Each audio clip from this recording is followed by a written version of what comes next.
The opinions expressed on this program represent the viewpoints of individual authors or contributors and do not necessarily reflect those of Troy University.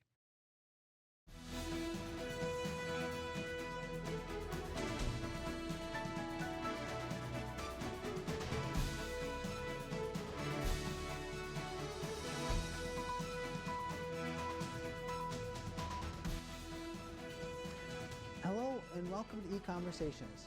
I'm your host, Dr. Dan Sutter of the Johnson Center for Political Economy at Troy University.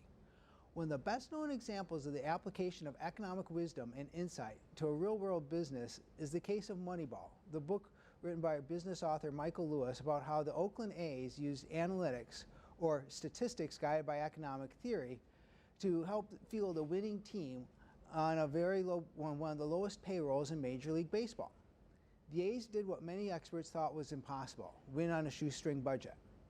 The story captivated millions of readers and was later made into a successful Hollywood movie starring Brad Pitt. So what is the economic tale here, and how does it illustrate the operation of markets? And does the story contain a cautionary lesson perhaps about how markets might not be as efficient as we think? Joining me on EconVersations today is Dr. John Dove, the Manuel H. Johnson Professor of Economics with the Johnson Center. Welcome back to the show, John. Thanks again for having me. And then today we're going to be switching things up, and you're going to be asking me the questions. That's today, right. So. Yep, thanks again for having me back and the opportunity to do this. So obviously here we are in the middle of summer, beginning of summer, so right in the heart of baseball season, so it seems like a good time to talk about this. A lot of people do know the Moneyball story, but for those that don't, could you just kind of give us an idea of what's going on here? Sure. So the book was written in 2003, and it tells the story of a gentleman named Billy Beane, who is the general manager of the Athletics, and he was brought in 1997 to help turn around the Athletics' fortunes. And he ended up being very innovative. He ended up being very innovative by pioneering the use of analytics or sabermetrics, things we'll talk about in a little more detail, and really shaking up the way that Oakland, which was very typical of other baseball teams at the time, had done things. And what they tried to do is come up with a way, since the A's knew that they were not going to be able to have the same payroll as some of the leading teams in Major League Baseball, like the Yankees or the Red Sox, that they thought that maybe if they could be smarter than the other teams, then they might be able to make up for the fact that they didn't have a very large payroll. And they were extremely successful, especially for a number of years. Michael Lewis ends up cataloging or discussing these dealings, and he was really writing about the 2002 season. So the book then came out in 2003, but also detailing changes that had been going on in the A's organization over, I guess, the 5-year period up until then. Interesting. Yeah, and so, economists, obviously, we like to come up with theories and then try to test those theories, and obviously to be able to do that, we need data, and it seems that sports, and in particular baseball, provides us a lot of data to maybe go out and try to test some of these theories. So how is it that economists do that and use things like sports data? Yeah, so the great thing for economists when we come to sports is that sports in general, and baseball in particular, has a wealth of data. Now, if you're a baseball fan, if you know about this, you know that the box scores here on the left have everything you need to really sort of know about what happened in a game. And we have box scores that go back into the 1800s, to the very earliest days in baseball. And then based on the records that you keep of that, not just simple statistics like batting average, where you add up the number of hits that somebody has and divide by their number of at-bats, but you have a lot more complicated statistics as well that you can use. And so baseball has all of this data and all of these statistics. Now this is really good for economists, and it's particularly labor economists, because economists have a theory that we think explains how it is that how much different people get paid. And it's called based on what's known as the value of the marginal product. Okay, yeah, and so, again, an economist might definitely understands what marginal product is, but could you kind of go into a little more detail about, what exactly is that?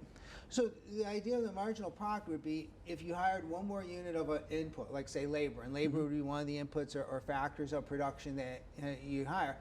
if you hired one more unit of labor, or one more worker, one more hour of labor time, how many more units of output, or whatever it is that you're producing, would you end up producing? And that's crucially important, because then that tells you, in effect, if you hire another worker, how many widgets, if you're a firm producing widgets, how many extra widgets do you get? And then if you price out those widgets and say, well, like, how much would you sell them for? That, in effect, it gives us then a measure of how much value that labor or factor of production is generating. Mm-hmm. And economists, our theory of factor income determination actually says that all factors of production, not just labor, but capital, various types of income, all get paid the value of their marginal product. And so this is an important theory. It's how economists are going to even think about the whole questions like the income distribution in society. So if we want to think about why is it that some people earn so much more money than other people, well, the first thing we start with economists is, well, it must be the value of their marginal product, or it must be that they must have a higher marginal product. You know, that's also the perspective we use to think about differences in income across countries. So this is fundamental, and it also helps us explain how much money is going to workers versus how much money is going to capital, the people who run or own the firm. And this is crucial for our way of thinking about how a market economy works.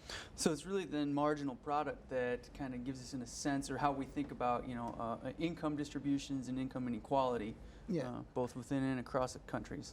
Yeah, and then the great thing that we have in sports is that we have data that would be available to economists as researchers and to fans that are related to the marginal product. Now, in baseball, we don't have anything, all these statistics don't give us marginal product directly, but we have very good statistics that would be available to researchers going back 100 years or more on exactly what everybody was doing, every hitter, every pitcher, and particularly in baseball, where football is a little different. You've got guys blocking. It's more of a team effort on football, and it's hard to know exactly what each person's contribution. But in baseball, okay, this person hit 230, and then this person hit 330, and this person hit 40 home runs, and this person hit 4 home runs. And you have some measure of, certainly in terms of their contribution to measures of offense. And from this, then, whether it's existing statistics or some of the new statistics that researchers have developed, we at least have a really good chance to try to estimate these marginal products. And if we can estimate marginal products, then we can actually look and see, well, do players who have a greater marginal product actually get paid more or not? Huh, interesting. So, obviously, as you've been saying, these baseball statistics have been around for well over a century, but it's really kind of something that's been relatively new. That's changed is the development and use of all of these statistics in really meaningful ways, not just for economists, but for the industry itself. So, right. What is it ultimately that kind of changed, and how is this discussed within the book in regard to the Oakland A's? Yeah, so for many years there were, baseball's always had this, that a lot of people who could never hit a baseball get very interested in baseball, and part of what they really love about it is the statistics. And so people who are more statistically oriented can really get into baseball. They have for decades. And so there was a lot of research going on, and a group that's called the Society for American Baseball Research, which also then publishes was the Baseball Research Journal. And this was just a group of people drawn from a lot of different disciplines, and some people are just baseball fans, people who want to study, apply the same kinds of general research methods that you might see in economics or other social sciences or business fields, apply to just studying baseball. And so we had all this research, and then also there are some sports economists who are doing research as well. And so we had a lot of research being conducted by baseball, and they were giving some insights. There's a gentleman named Bill James who was one of the early sabermetricians. The name is given to and Bill James was in the 1980s writing a annual publication, and before that a newsletter he sent to big fans. based on how his statistical analysis was suggesting that a lot of the conventional wisdom in baseball was wrong. The things that managers say or you hear announcers talk about on the telecasts, what they think is important for teams to win. That his point was like, when you look in the data doesn't support any of this, and then the data shows other different things. And so there was this research going on, but it really made no dent in the baseball establishment, the general managers and the people who ran teams until Billy Beane came along. Huh. And so, given that, then how is it that, economics might be able to help a team, and especially a team that, like the Oakland A's, who, might have a lower salary or things like that? Well, economics, we have this theory of how, or at least our theory is how different inputs or different players, if you want to think of it in the case of baseball, how different players should be priced, or what their market value should be if you think of it based on winning games or scoring runs. And so you have this way that the theory would tell us players should be priced. Now, if you see deviations from that in practice, then what you're probably going to see is that some players are getting paid too much, and then other players aren't getting paid their value, or their value relative to what they would be contributing, what the statistical analysis suggests their true contribution would be. And so the idea that Billy Beane had would be to say, well, suppose we come in and take some of these players that statistics tell us would contribute a lot to a team winning, but the current baseball market, the current general managers don't perceive that value, so they don't pay these players very much. You could find some players who would be undervalued, not really diamonds in the rough, but treasures at a flea market or a garage sale, and it's just things that aren't priced properly. And so that was what really, you're using the statistical analysis to point out to them who would be some of these players we think would be undervalued, and so therefore who can we afford, because the A's knew they weren't going to be able to go out and hire compete with the Yankees for the home run champions, the guys who are the high-priced free agents. But they thought by assembling a team based on these guys that were undervalued in the market, you could maybe put together a winning team. And it relates, the late economist Fisher Black, who studied financial markets, once said it was a great thing about doing research or doing theoretical research on finance was that if you did a model, or if you did some research and you saw that everything was priced properly, well, you could get a publication in the top journals of the field, because you'd have discovered how it is that things are supposed to be priced.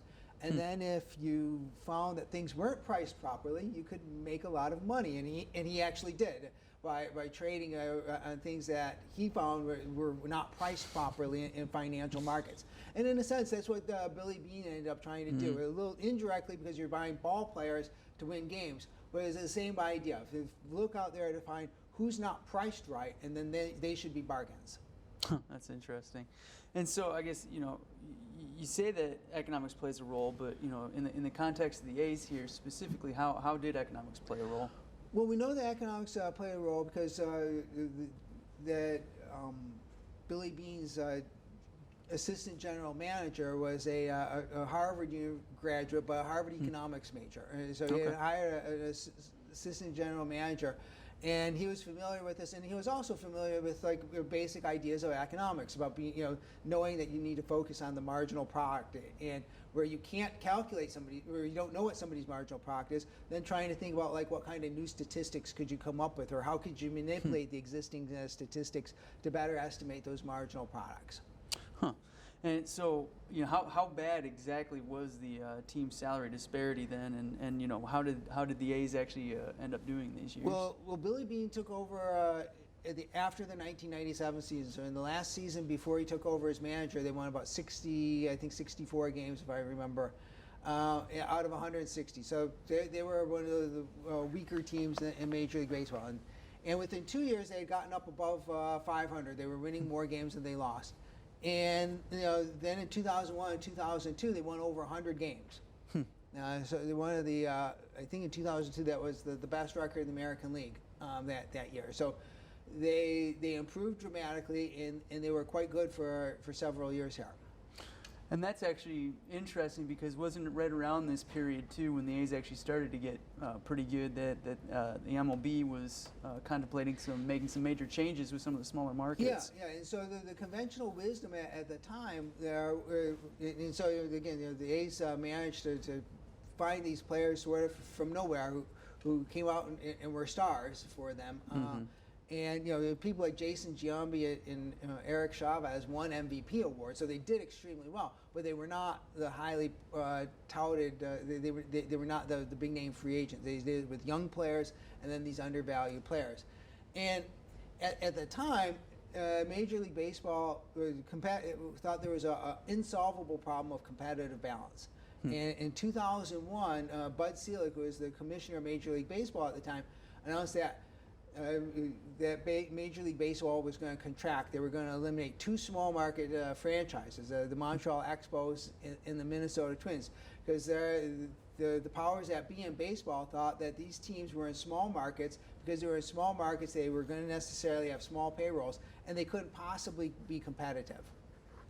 Now, the A's had a similar size payroll, and they were winning a lot of games in each of the years. So, in a sense, it was a part of what helped make Michael Lewis's book so timely. The A's were doing what the baseball establishment said was specifically impossible, because they were saying specifically these small market teams couldn't compete, and if they did have a winning season, it'd just be a fluke. They certainly couldn't win year after year. But that's exactly what the A's did for a decade. That's very interesting. So what then, what were some of those innovations that they sort of brought to the table and created and developed? Yeah, so one of the things that the statistical analysis pointed out was the tremendous value of walks, taking a base on balls. And this was like completely overlooked. And so players who had the ability to draw a lot of walks were contributing, or at least the statistical analysis, they were contributing a lot to teams. The A's stocked up with players who didn't have high batting averages but drew a lot of walks, and they were putting a team on the field that scored a lot of runs, and people didn't understand how it was they were scoring runs. Another thing that Billy Beane did was he completely revamped how they did their scouting. Their scouting was very conventional. Scouts relied on things that they could measure easily, like, say, for a pitcher, how fast they threw, because you could hold up a radar gun and you could see that, and everybody could tell just exactly how hard somebody threw. But the A's looked more in terms of, well, we want to look at, like, say, players who have been to college as opposed to high school, because they had more statistics. You could sort of like tell from their years of college statistics, more games against better competition, a better sense from the statistics. The statistics would be more reliable, and then also emphasize guys who were able to get on base, or guys who succeeded at college, as opposed to guys who looked like they could be star athletes. And, then they did some other things. One of the things that statistics show was that stolen bases were not nearly as important as a lot of people in the big leagues thought they were at the time.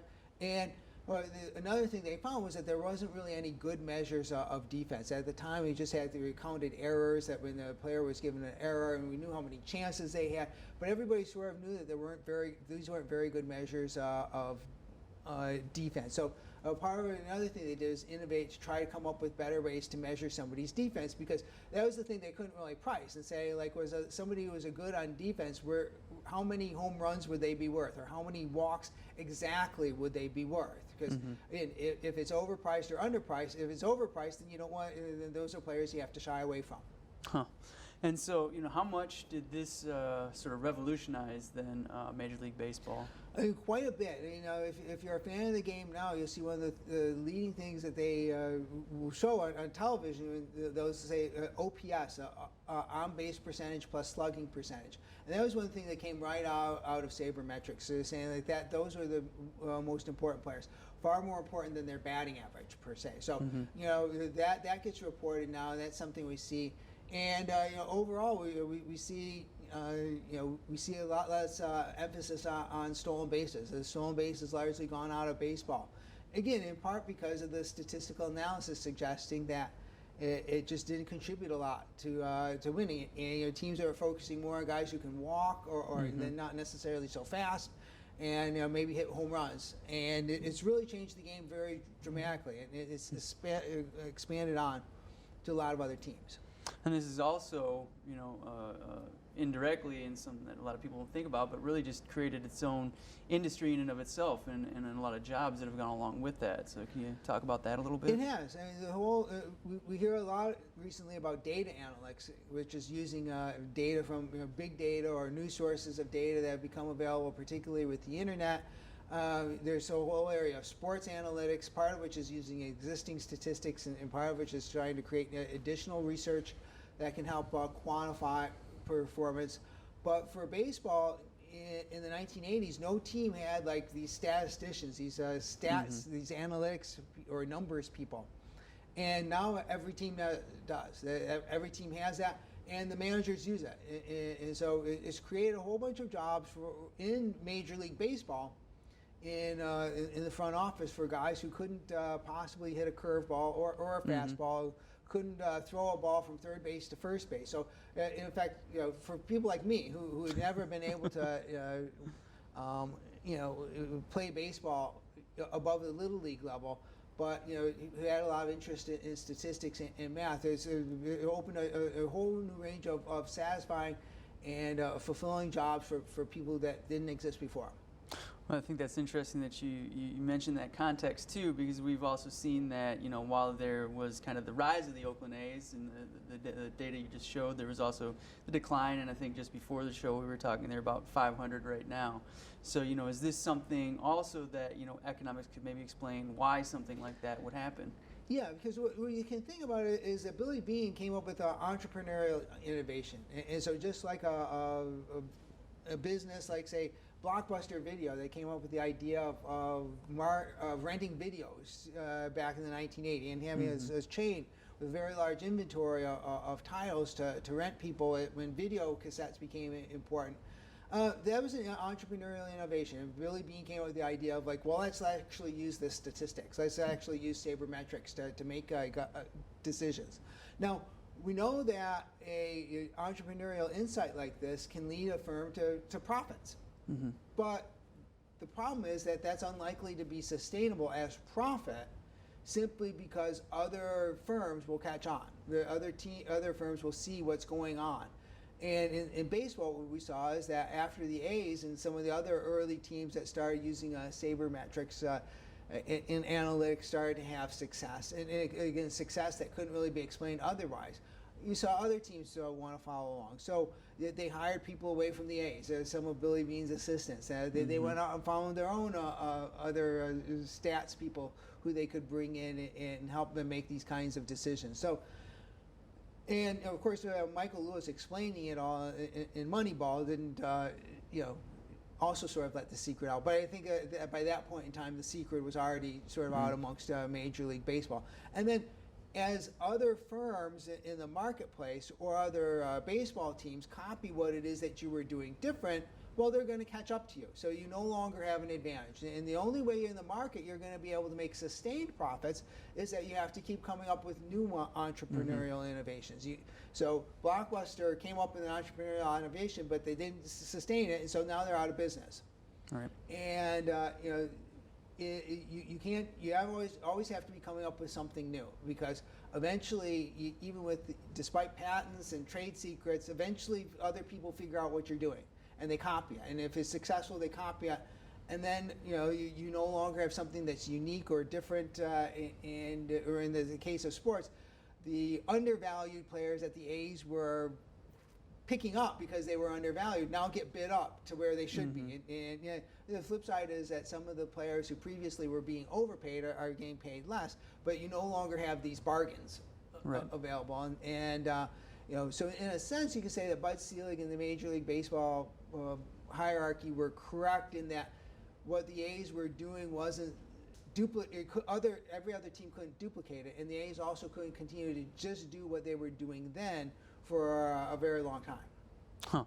And so I guess, another thing that economists think about is, the importance of markets is being effective at allocating resources efficiently or to their highest valued use. But in some ways, the Moneyball story might actually almost kind of provide a critique of that. Could you maybe talk about that? Yeah, it sure is. I say normally, as an economist, I know almost nothing about business, and certainly know nothing about the operations of almost any business firm. So, in a sense, I've picked a great job to go into because I can claim I know nothing, and then at the same time somehow think that I'm smart or a good economist. But we would normally want to defer to businesses. So when we see for-profit businesses doing something in the marketplace, we assume that they have good reasons for what they're doing, that they know what they're doing. And particularly then, whether it be an economist or a government bureaucrat or some Monday morning quarterback, some backseat driver who would come in and say, oh, they're not doing stuff right. Give me power over this industry and I can do something very differently. Which in some sense, much of the theory of much of the idea behind economic regulation was the idea that some economists would be smart enough that they could do what the market would do. They could do efficient things with firms without having to rely on the market itself. So we normally don't think that, especially our economists who describe themselves as market friendly or free market, we normally wouldn't think that makes any sense. So how exactly then would this matter for other industries or economic policy? Yeah, so in particularly then the Moneyball case, I mean, what Michael Lewis was really pointing out is that the fundamental thing that you would think that baseball by the 1990s should have known, that is how do you put together a team to win games, or what do you need to win games, was a question that, in Lewis's take on it, was one that the baseball establishment had never really systematically attempted to answer. But forget about the specific answer of sabermetrics or using data. You would think that what would be and even if you cared about winning as opposed to making a lot of money, making a big profit from running a baseball team, even if you're George Steinbrenner running the Yankees and you seemingly have a checkbook to write to pay for whatever players you need, you can still only put 9 players on the field at once. And you need to have 9 very good players, and you need to have a good team on the field. So even if your goal is, yes, I'm willing to spend hundreds of millions of dollars, but I want to win, it would seem like you should still want to know, what does it take to put a winning team on the field? And this was really sort of in Lewis's view, a question that the baseball establishment had never really systematically attempted to answer this question. I mean, we just relied on hunches, conventional wisdom, the old managerial book that if you're a baseball fan, managers sometimes would call it managing by the book. That book that was never written down is what is this book and what are these rules of the book? But none of them had ever been tested as well. So we had all of these hunches and conventional wisdom that had never seriously been scrutinized or tested in any way. And so the implication would be is that if the people who ran baseball teams didn't know anything about how to actually field a winning team, anything sort of systematically about that, then should we really trust that all these businesses out there know as much about about their operations as we as economists sometimes would want to think they do? That's an interesting take.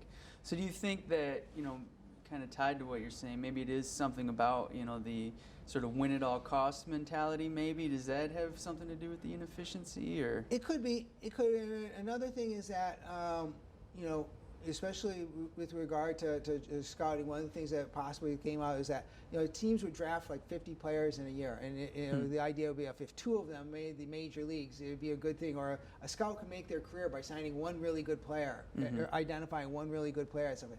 And so, perhaps it's the case that since most of your attempts are going to be failures anyway, maybe that would be one of the things that could have helped this inefficiency survive longer in baseball. That's interesting. Well, thanks very much for coming on, John, today and asking me the questions, and thanks for joining us. Join us again next time for another EconVersations.